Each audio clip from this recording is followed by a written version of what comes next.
My name's Peter. I'm the current president of the Chamber of Commerce, and the Chamber of Commerce, along with several other people, puts on this program, Hero Appreciation Months, which ended on March 31st, where we had our final event, which was celebrating the armed forces, and we honored two people, one of whom is here today for part two, because we ran a little long on that event, and Bill couldn't fit it in, so we all voted, and we're back. So that's amazing, and thank you all for being here. And you're not here to see me, so let me introduce the person you're going to see, Bill.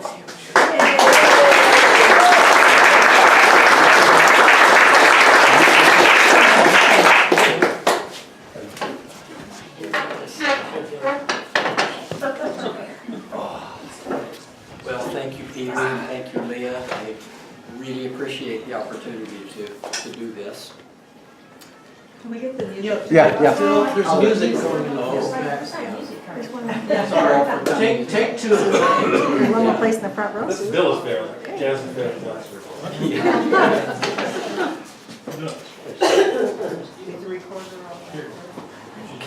Well, to get a realistic sense of the impact that the Vietnam War had on Americans, you pretty much have to go back to the Civil War to find a period in history that was as divisive and polarized.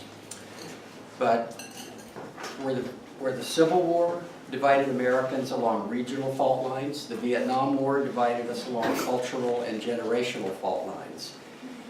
My story of the Vietnam War spans both sides of that divide, and it lasted 38 years, from 1969, when I went to Air Force pilot training, until 2007, when the last wave set in motion by the war washed ashore right here in Three Rivers.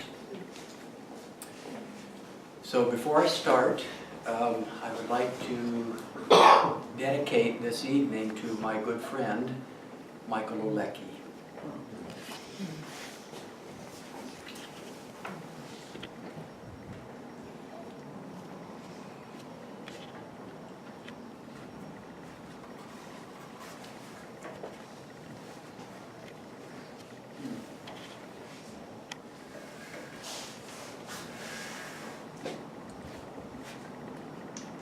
Quiet voice, so I was worried.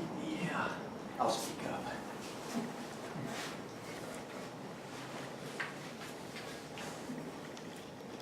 Well, first, you need to know that I come from a long line of contradictions.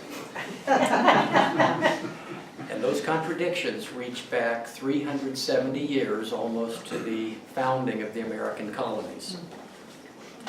My mother's ancestors landed in Boston in the 1640s.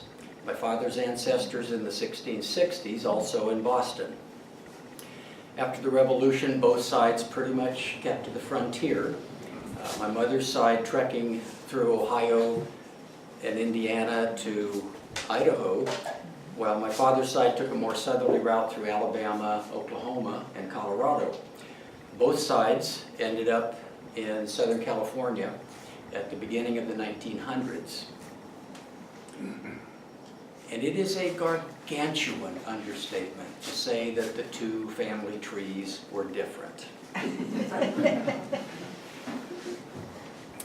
Right from the start, my father's side produced rugged, resourceful farmers and mechanics, rum runners, foot soldiers, some of them successful, most of them restless and inclined to drink more than was good for them. Some of them fought on the southern side of the Civil War.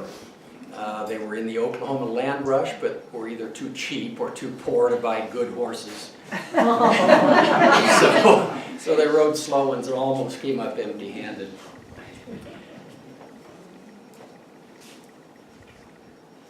Perhaps more germane to tonight's story, they seldom lasted past the 6th grade in school. And as far as I can see, have always been politically and socially conservative. Now, my mother's side came to America for religious reasons, and they brought with them a love of learning, a love of nature, and a progressive social conscience that combined to produce a minor Quaker pantheon of poets, doctors, founders of colleges, and a couple of notable personalities that sometimes show up in history books. Lucretia Mott, the 19th century women's rights reformer, and Levi Coffin, who founded the Underground Railroad. And there's a connection by marriage to Abiah Folger, who wasn't nearly as famous as her son would become, Benjamin Franklin.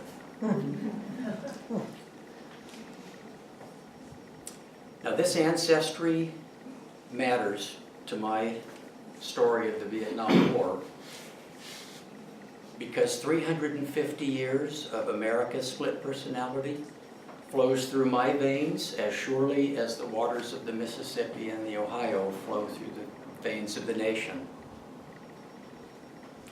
I was born in 1946, and I grew up with a Quaker mother on Marine Corps air stations, with the sound of jet engines roaring in the distance and the sweet, tart smell of aviation fuel in the air. My father was a career Marine Corps combat pilot who flew SBD dive bombers in World War II and also TBF torpedo bombers. In the Korean War, he flew F-4U Corsairs. He spent World War II in the Solomon Islands campaign and earned several air medals and 2 Distinguished Flying Crosses. The Distinguished Flying Cross is the third highest award for valor a pilot can earn, behind the Congressional Medal of Honor and the Silver Star. In the Korean conflict, Dad was awarded 3 more Distinguished Flying Crosses, and on a mission that is still harrowing to read 60 years later, he earned the Silver Star. Although he never became a household name like Pappy Boynton did, for his time he was a legend in Marine Corps aviation. And if I might, here is the Silver Star commendation letter that was written by his commanding general.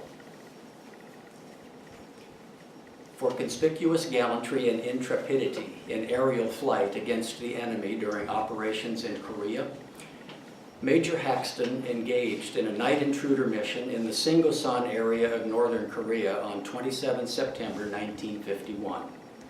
Skimming at minimum safe altitude above the extremely mountainous terrain, he discovered a large motor convoy traversing a road which wound tortuously through a precipitous defile. Quickly assessing the situation in the murky light afforded by flares dropped by his supporting aircraft, he selected the best of the extremely poor avenues of approach and retirement offered by the extreme terrain and commenced his attacks. Although he encountered a continuous barrage of anti-aircraft fire, he persisted in 12 separate attacks with such relentless determination that a total of 20 trucks and associated loads were reduced to flaming wreckage. Major Haxton's heroic actions were in keeping with the highest traditions of the United States Marine Corps.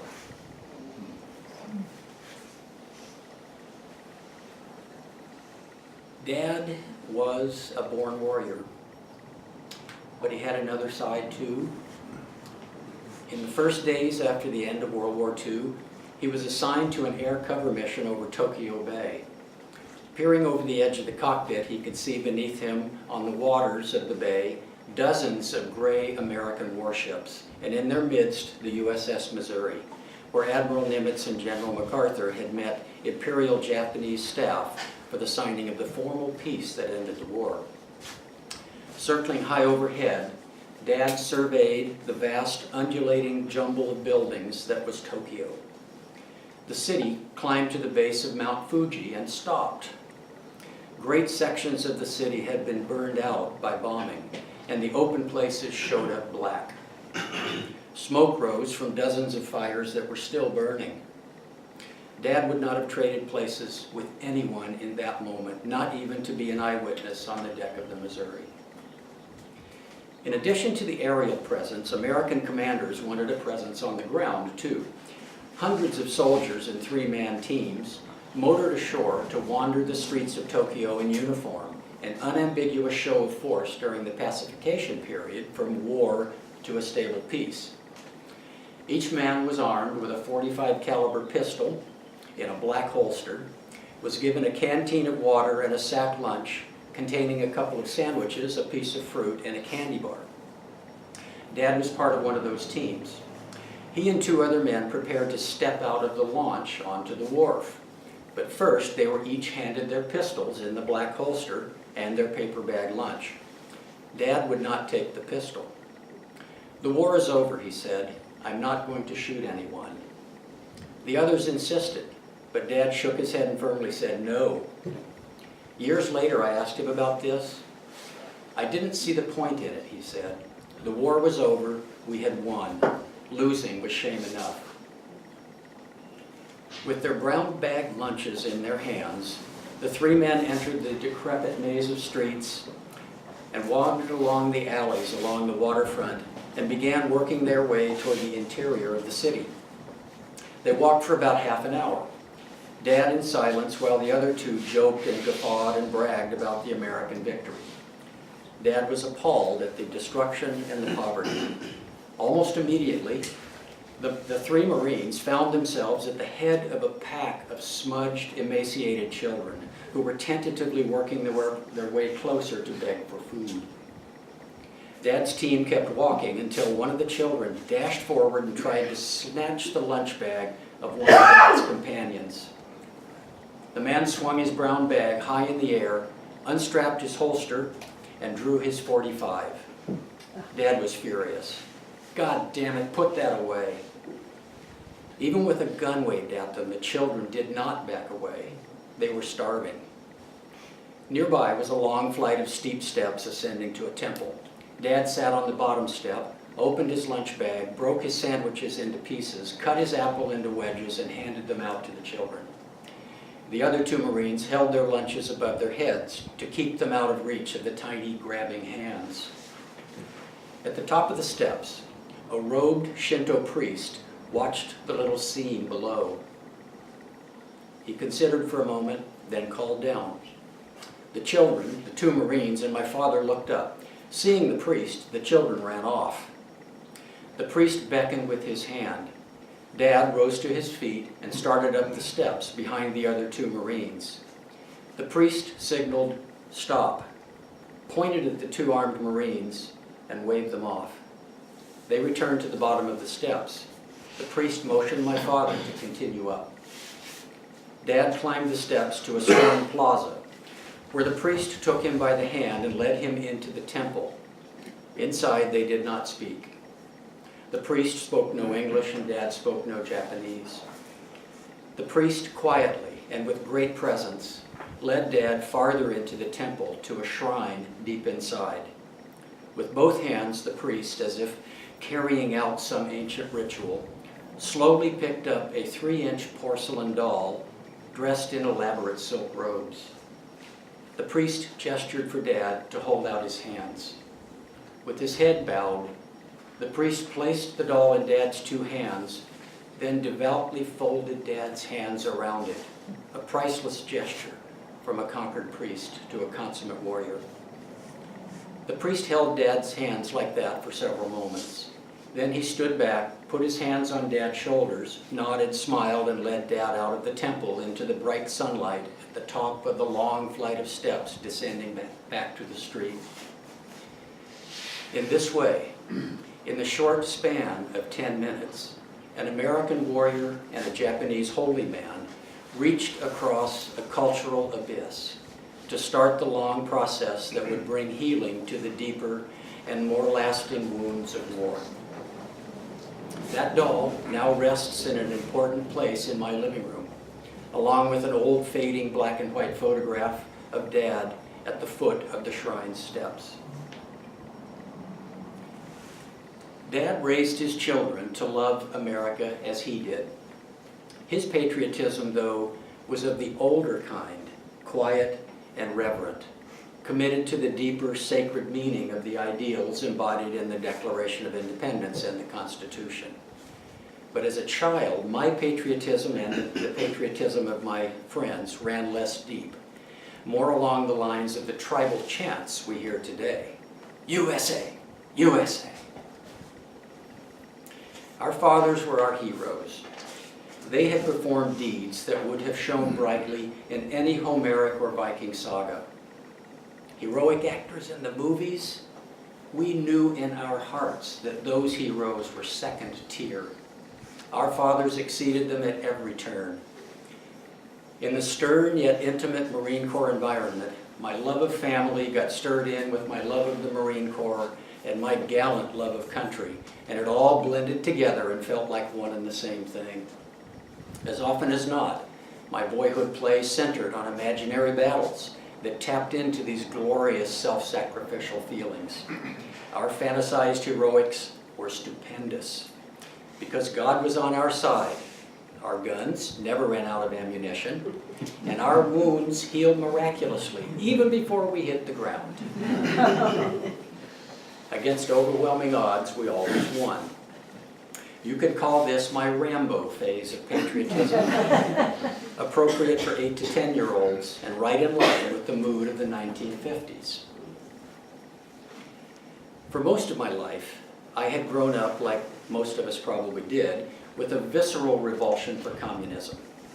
After the Soviets got the bomb in 1950, I remember the weekly duck and cover drills and the round yellow and black air raid shelter signs just about everywhere you looked.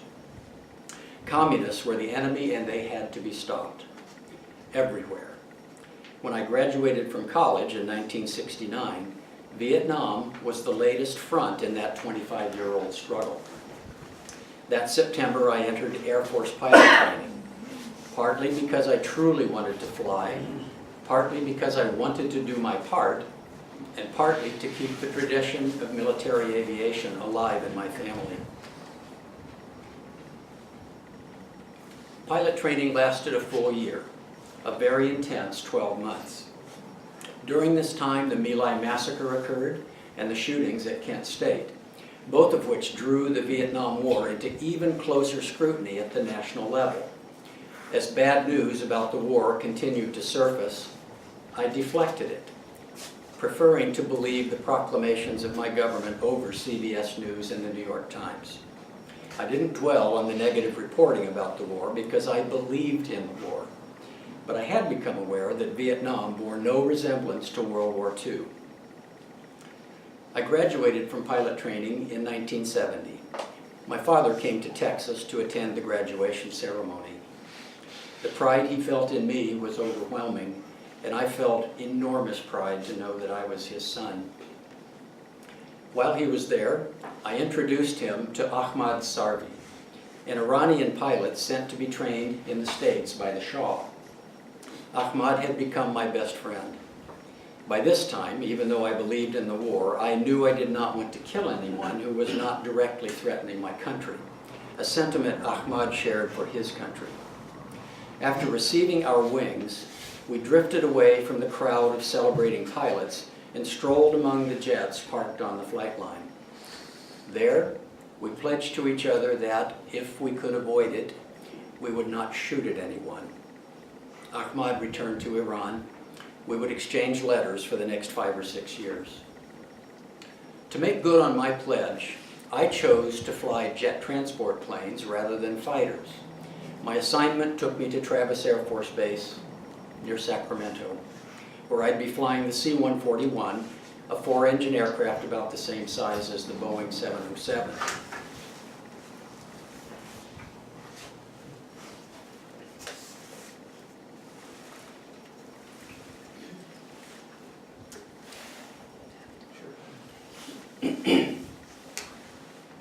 Now, protests against the war had been building for a few years by the time I arrived at Travis. They were in the newspapers and on the television almost every day and almost every night. But it would be an overstatement to say that I was unaffected by them, but I can say emphatically that they did not change my mind about the righteousness of our fight against communism in Vietnam. My reasoning was pretty simple. Communism is a threat to democracy. The North Vietnamese are communist. Therefore, the North Vietnamese are a threat to democracy. Stationed at Travis, I chose not to live on base, even though it was free, but instead moved in with a longtime friend in San Francisco. It is also worth noting that a few weeks later, I met this wonderful woman who lived a few blocks down the street. You doors. Few doors, yeah. Yeah, not blocks, a few doors, exactly. The Lockheed C-141 was a really good aircraft, the primary aircraft for resupplying Vietnam. Each month, my squadron made dozens of long, droning flights across the Pacific to the war zone. The cargo we delivered varied. Medical supplies, almost always. Small caliber weapons and ammunition, often. Sometimes a jeep or two. Occasionally a few soldiers. Once an Army general. The cargo we brought home was always the same. Caskets.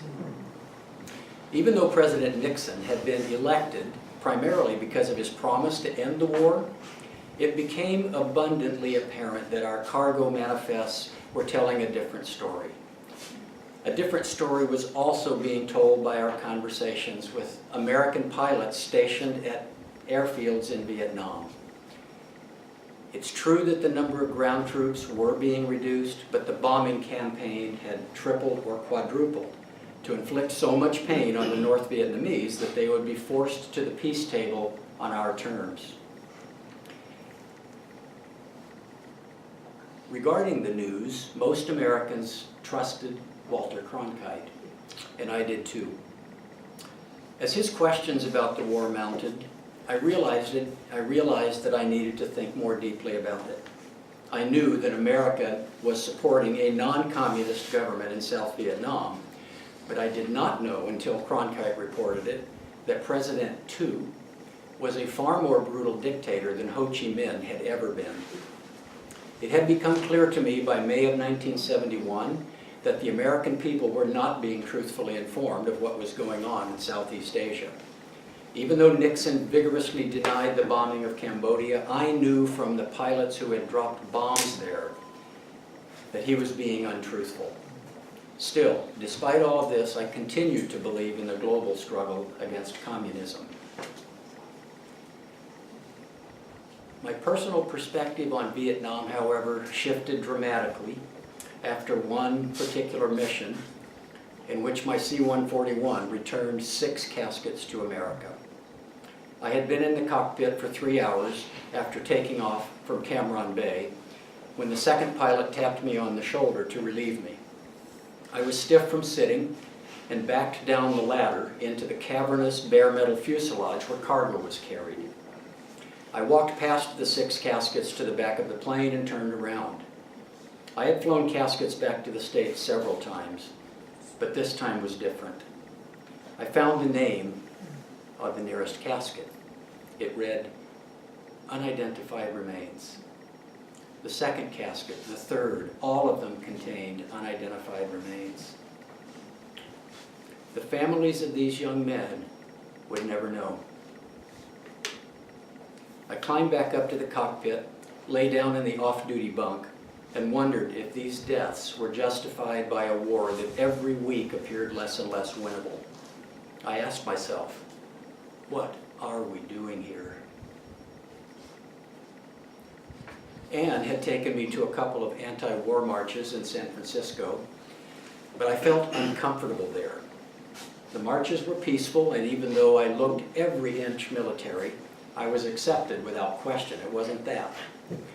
It was that I wanted to talk to someone, anyone, but everyone I approached had the same dogmatic line about ending the war, repeating and elaborating on poster slogans. I wanted a real conversation. Then, in the middle of June 1971, the New York Times published the first installment of what became known as the Pentagon Papers, the complete history of American policy in Vietnam. Who knew what, when they knew it, and what they did despite what they knew, dating all the way back to Harry Truman. These documents had not been created by journalists.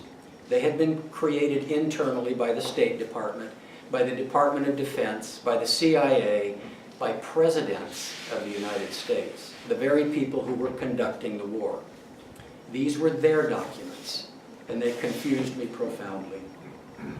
I needed time. I took 30 days leave starting in July, drove with Ann down to Mexico, and spent the next few weeks bumping down the spine of Baja long before the paved road went in. I took with me the paperback edition of the Pentagon Papers and read much of it during that month. I learned two things of great importance. One, Ho Chi Minh was not the demon communist our government had made him out to be. He had aligned with communism in the 1920s, but primarily because he thought this new egalitarian ideal would give Vietnam the best opportunity to win independence from France, which had colonized and suppressed Vietnam since the 1880s. Not only was Ho Chi Minh a pragmatist more than a communist, he had been a loyal and effective American ally during World War II. And after the war, he had actually asked Harry Truman if the United States would accept Vietnam as a trust territory in which Vietnam would adopt the civil liberties we Americans take for granted. In short, he offered to democratize Vietnam. American presidents since Truman had known this, and they had also known that the Vietnamese were fighting for independence, not for communism.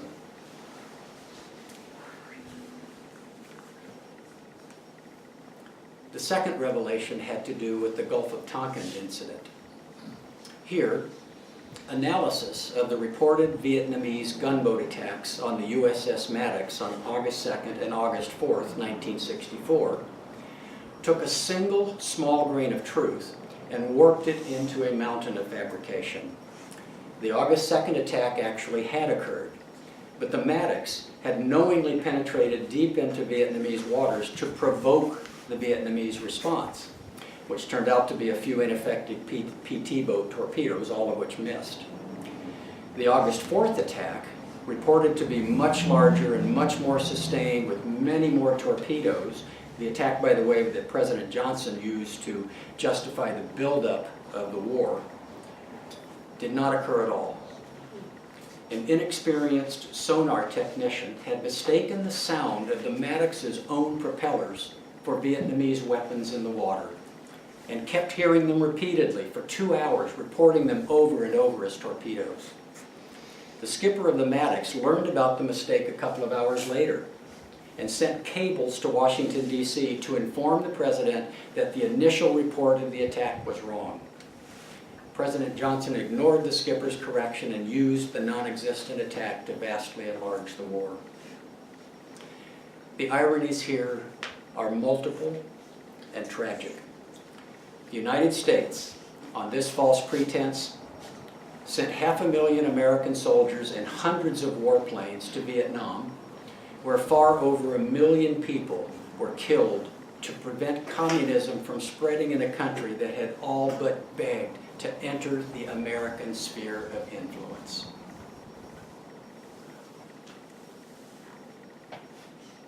When Ann and I arrived back in San Francisco from Mexico, I called my father.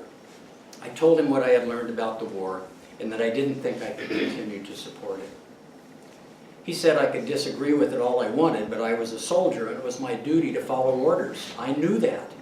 That was the center point of my dilemma. My oath of service meant a lot to me.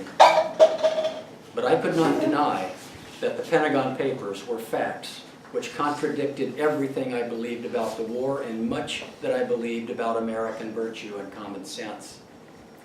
I was terrifically agitated and couldn't get it under control. I began walking very fast down Clay Street, then up Fillmore to the top of Pacific Heights, then down the other side to the Wharf District. A car passed with one of those America Love It or Leave It stickers. Though I had never put one on my car, the sentiment I had shared for a long time. But now it struck me differently. That superficially patriotic commandment had nothing to do with loving America. No freedom is more fundamental, more necessary than the freedom to hold a different opinion. The freedom to dissent when your government acts immorally or unwisely, as the United States was doing in Vietnam.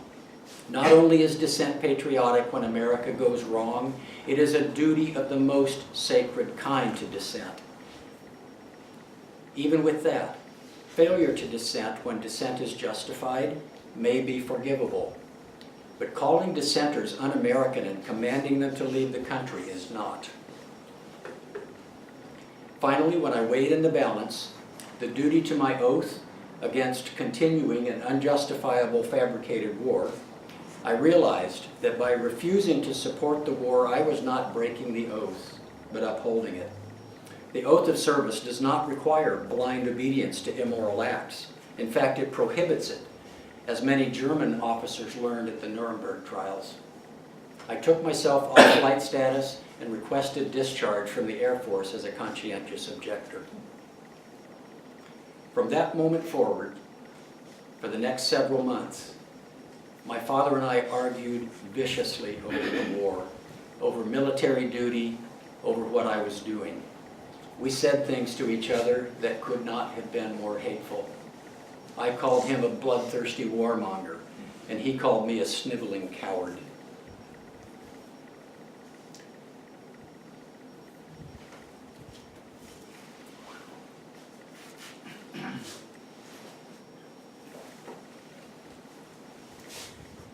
I submitted the thick file of my application documents, which contained a dozen Department of Defense forms, a personal testimonial explaining my reasoning, and recommendations, letters from friends, a rabbi, and a Franciscan monk. This request for discharge was denied because in an interview with the base commander, when asked if I would have fought in World War II, I said yes, without reservation. The base commander disqualified me on the basis of inconsistency and insincerity. I appealed the decision, won, and spent the next 8 months assigned to duties that could probably be described as harassment. I emptied oil from the collection barrels in the oil change pits at the base motor pool. I cleaned latrines on the graveyard shift. I changed bed sheets in the psychiatric ward at the hospital, jammed wall to wall with soldiers who had come home from Vietnam. I understood why the Department of Defense wanted to make life difficult for me. I was the first rated pilot to request this kind of discharge ever, I was told. They didn't want others to follow me. Strangely, although I felt volcanically defiant at this point, I chose to perform each of those tasks as well as I could, thinking, I suppose, that I could at least take something positive from the experience. And I did connect with one of the soldiers in the psychiatric ward, an Army platoon leader. When he was released a few weeks later, Ann and I had him to our house in Napa for dinner. He spent the night, and the next day we hiked up to the top of Mount George, then worked our way home following a seasonal creek bed. Every week or two I'd check in at the base commander's office to inquire about the progress of my paperwork. Each time I was told it had been sent to the Department of Defense, but that no decision had been made.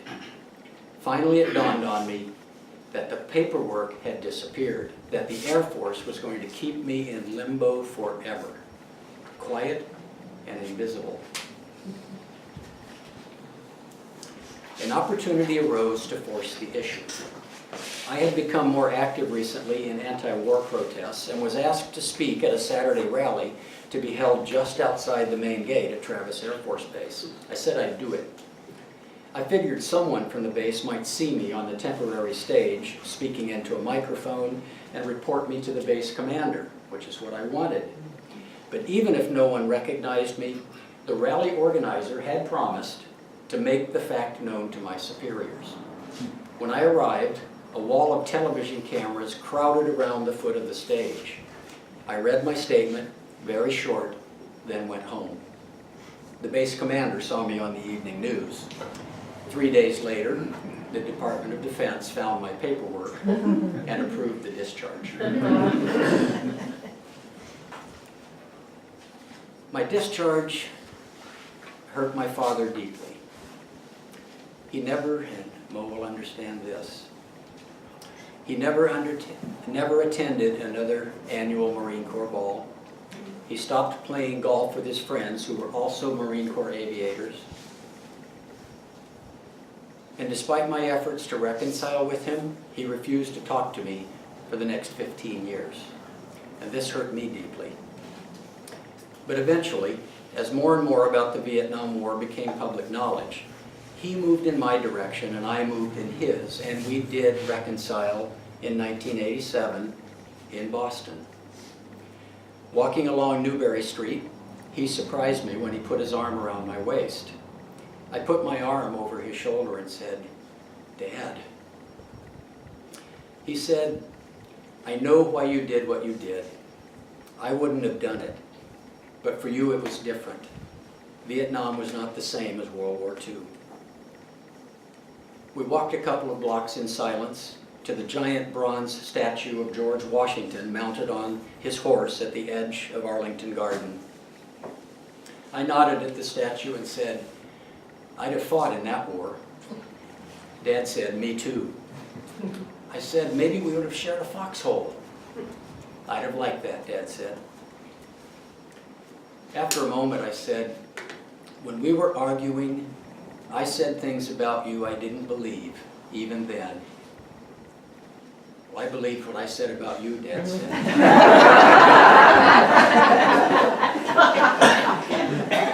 "But not now." Ann and I spent all of the 1990s out in the Pacific on our sailboat. My father had died just before we set sail. I was holding his hand and he was holding mine. For his funeral, my brother and I had tried valiantly to use Dad's friendship with a very high-ranking Marine Corps general to arrange a missing pilot flyover. That's when 4 jets in formation fly over, then one suddenly ascends into the sky. It's an incredibly moving thing to see. But the flyover wasn't possible. However, during the 21-gun salute, suddenly from the north, 3 C-141s flying in formation, one by one, peeled off into the landing pattern at March Air Force Base. My brother and I looked at one another and silently mouthed, "Wow." Out in the Pacific, Ann and I visited several World War II sites, including the 50th anniversary of the invasion of Tarawa by the 2nd Marine Division. About 24 veterans of that battle came out to our sailboat, which was anchored just off Red Beach 2, where the pier used to be and where the fiercest fighting took place. Some of those men had been in the Solomon Islands campaign contemporaneously with Dad. When I told them this, to a man, they said they couldn't have taken those islands without close air support from the TBFs. One of them said, "We loved those flyboys." After 7 years at sea, we sailed back to the United States and found a berth in the Berkeley Marina. We were in the marina on New Year's Eve, 1998, and were invited to a party on a neighbor houseboat. Inside it was very crowded, very noisy. I made my way through the houseboat to the galley, where it was quieter and where there was only one person standing, a man in his mid-60s with white curly hair. I leaned against the counter beside him. Neither of us spoke. Finally he said, "These environments are difficult for me." "Me too," I said. "My name's Bill." "I'm Dan," he said. "Dan Ellsberg." No. "The Pentagon Papers?" "Yes." "You changed my life," I said. His voice shook. "I think the papers did help end the war, but I've never known they helped anyone on a personal level. Thank you." He also had tears in his eyes. Letters from my Iranian friend Ahmad started going unanswered immediately after the Ayatollahs swept the Shah out of power in 1979. It was difficult to get information about internal events there, but I was able to learn that most of the officers in the Shah's military with rank above captain had been executed. Ahmad by that time would have been a captain or a major, so there was a very real prospect that he was no longer living. Then the war with Iraq started. and the war went on and on with great loss of life on both sides. I had given up hope for Ahmad long ago.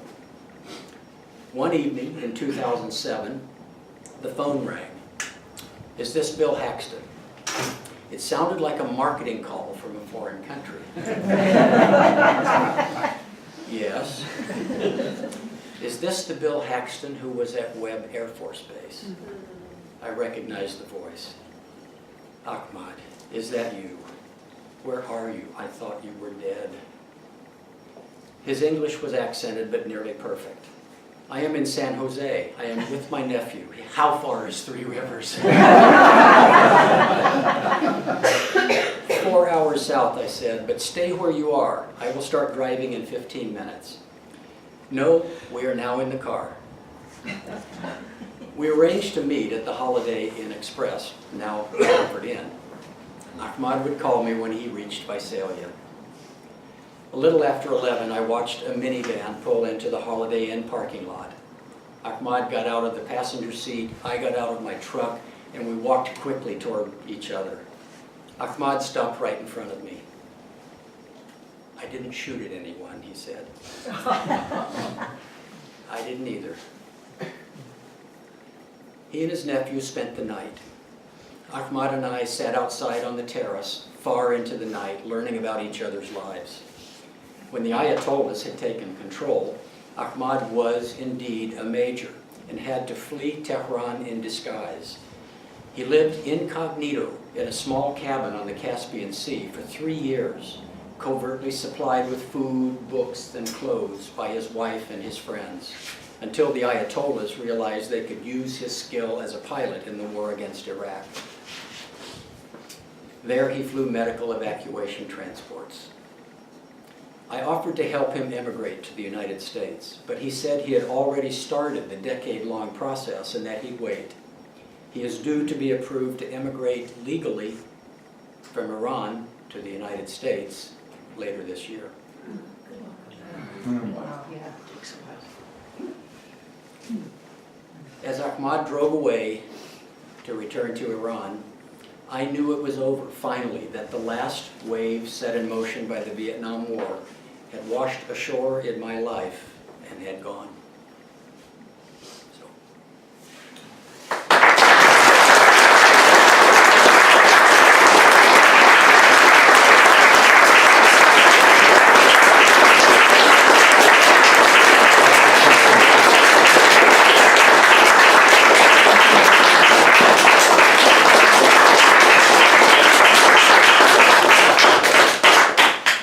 That was wonderful, Bill. Does anybody have any questions or want to Just tears. say something? Yeah. I have one. What was the statement that you read to the press in front of their? Oh, I don't even remember. Like Lincoln, I wrote a few sentences in pencil on a piece of cardboard. I have no idea. It was just a simple statement that we should not be fighting in Vietnam. The war was unjustified. Were you in uniform when you gave that talk, or no? No, if I had been, that would have been probably the rest of my life at Leavenworth. Did they know your position? Yeah, they did. I announced it. I was introduced as a pilot from that base. So. A completely unrelated question. I know you flew 141s. Did you ever get on a C5? Yep. What do you think, comparison-wise? Well, it's absolutely enormous. I mean, it's like climbing out of a suitcase and going into Crystal Cave. Yeah. I mean, it's just monstrously huge. I'm trying to picture you in a Marine haircut. Yeah, I know. Yeah, right now that's probably a bit anachronistic. Vietnam, the former Vietnam was the Kingdom of Amman. Yes, And Annam, the that's right. French came in the Indochina War. Who divided north to south? Who set the border? Did the United States do that? or That the French? occurred at the end of World War II. The French, who had occupied Vietnam since the 1880s, were displaced by the Japanese, who were, you know, throughout Southeast Asia, Borneo, the islands, the Solomons, mostly for raw materials, oil, tin, rubber. Actually, natural rubber trees grew all over the place. So during the Japanese occupation, Ho Chi Minh actually was working with the forerunner to our CIA, supplying information and actually doing all sorts of underground destruction of railroads, things of that sort, like the French resistance did. When the Japanese left, the French actually did not re-enter Vietnam immediately. There was a period of time when Ho Chi Minh actually had unified the country, very briefly. North, South, everybody wanted to do this. One of the reasons the popular vote was never taken in Vietnam, according to the requirements of the Geneva Convention, was because everyone in the West knew that Ho Chi Minh would win overwhelmingly. So we prevented the vote to keep South Vietnam separate. So South Vietnam was partitioned in that interim period between when the Japanese left and about a year and a half or two later when the French returned. I can comment a little bit on that. It was a concession to the Russians that there was a North Vietnam created. And when the French couldn't return because their country was decimated, there was an agreement that the British would go in, and the British went in for 1 year. And they did not make any changes to what Ho Chi Minh did. A side note to that, at the end of the war in the Victory Parade in 1947, Ho Chi Minh was denied the privilege of having his troops parade in that parade. Yeah. And he was denied by Truman. Yeah, by that time the French were back in Yeah. power. Yeah. He was, in fact, kept out of the peace treaty. Yeah. I thought I saw Lori. Did you ever want to fly again? Oh, the flying, I do miss the flying. Yeah, it's an indescribable feeling. Just, you know, up there with nothing but air under you, around you, side to side, just, oh, it's a glorious feeling. Kind of like Sarah. Yeah, Siobhan?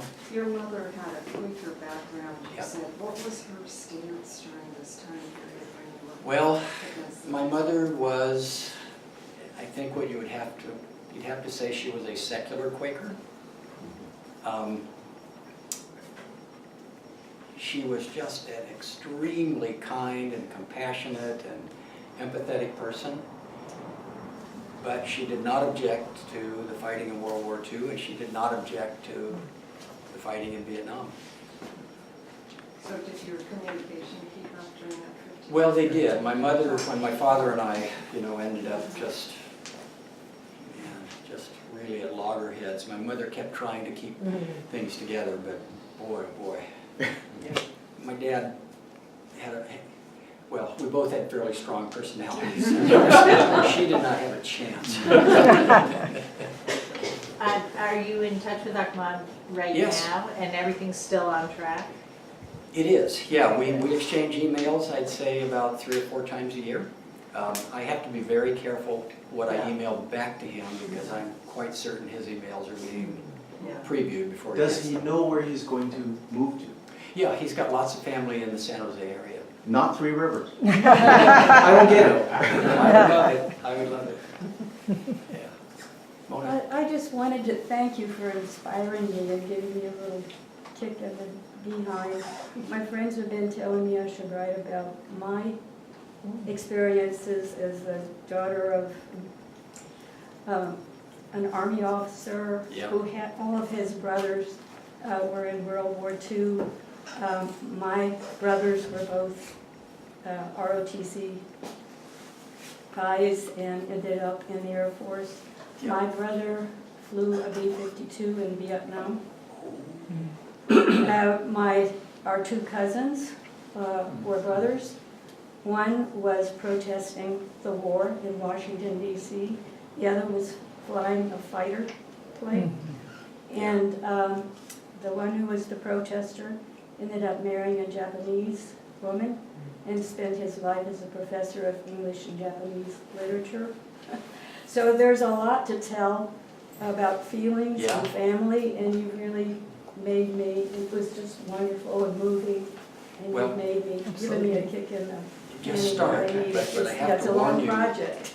Just go ahead and start. I have to warn you though, it is so much more difficult to write about yourself than any other subject on earth. Even things about which you know nothing.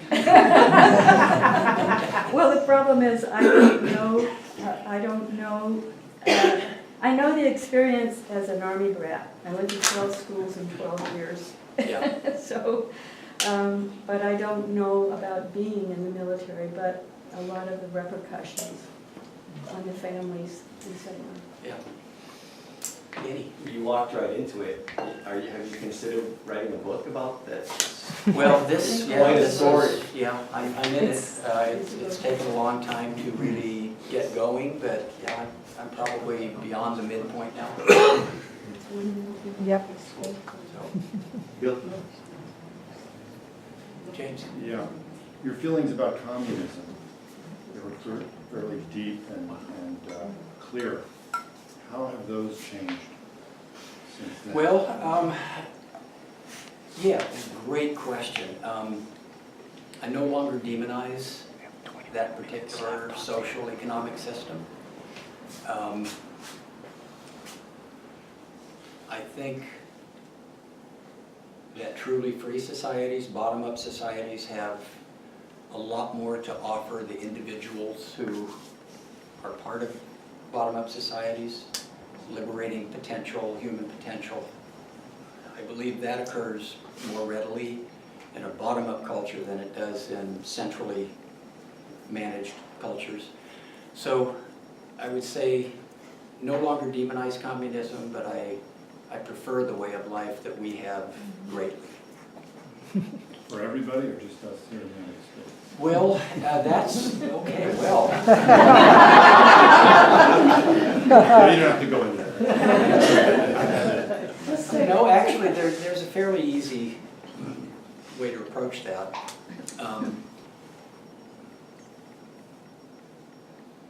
I would be truly loath to force a bottom-up government on a people who did not want it or were not ready for it, like we tried in Iraq. It is absolutely a prescription for failure and makes matters worse, not better. Democracy is something a culture has to grow into. You don't just lay it on the top like a sweater on a cold day. It doesn't work that way. So I have no interest at all in proselytizing or expanding democracy through force in any other part of the world. However, I do acknowledge the right of a culture to choose communism, as the Vietnamese would have done if they had been allowed to vote in the mid-50s. In my mind, that would have been fine.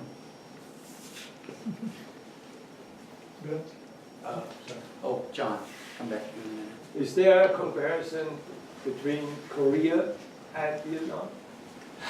Great question. There is. Both wars were constrained by politics to a degree that nothing previously had been. You know, there was a political agenda, there were negotiations going on behind the scenes, there were superpowers behind the scenes. We actually were involved through the United Nations in Korea and involved pretty much unilaterally in Vietnam. But in terms of the military's lack of a strategy that had any chance of winning, any chance of gaining the military objective. I don't agree with the military objective, period, not in Vietnam. Disagreed with that entirely, but our military strategists just never had a plan that was going to work. John. So, given that we have oftentimes a minority of the people who can vote, that do vote, given your strong perspective on democracy and your strong perspective and the ways you've expressed it in two different, I won't say conflicting ways, but two seemingly conflicting ways, what would you say to people who don't vote in the United States? You're trying to convince them that they should vote. I hope you will all forgive me. I'm gonna go on at some length on this question. Sorry, Bill. Vote! That's it.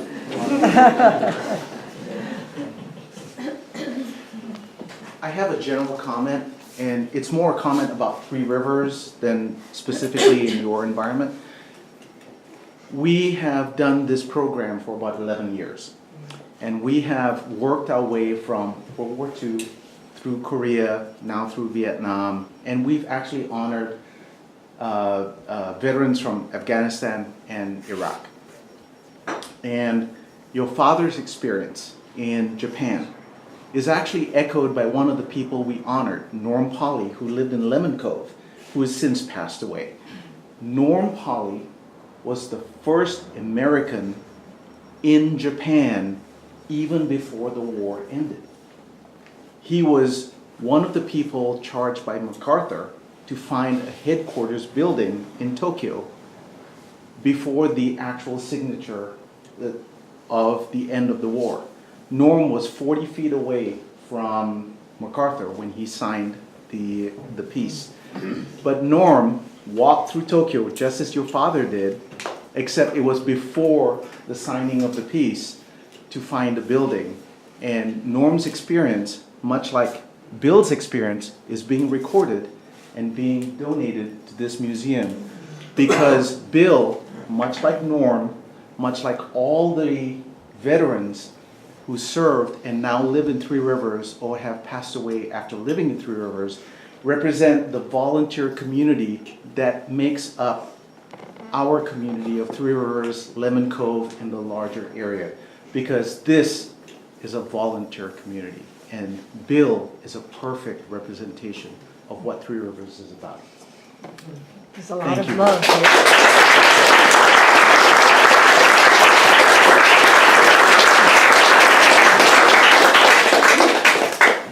We had this for you last time, so now you get it this time. The supervisors have created a certificate. Leah, Yes, where am I supposed to stand? turn around. I always screw this up. We have a good picture of your back, now we Yes, want your front. You could just cut it out. Okay, here's the one from the supervisors, okay, for your service in Vietnam. It's the one from the chamber, and you get a free night stay at B&B. Or if you have, a lot of guests over at your house, Wonderful. just send them over to us if you don't have room for all of them. Thank you. You'll get to meet Ahmed.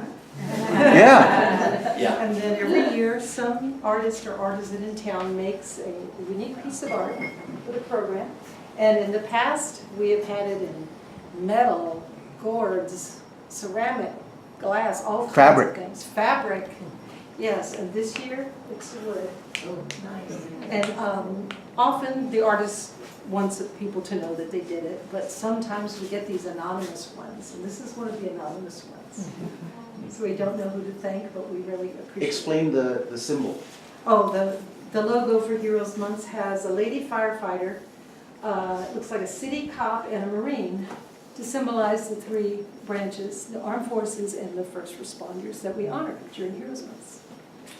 And every artist tries to bring it out their own way. So there you go, Bill. Thank you very much.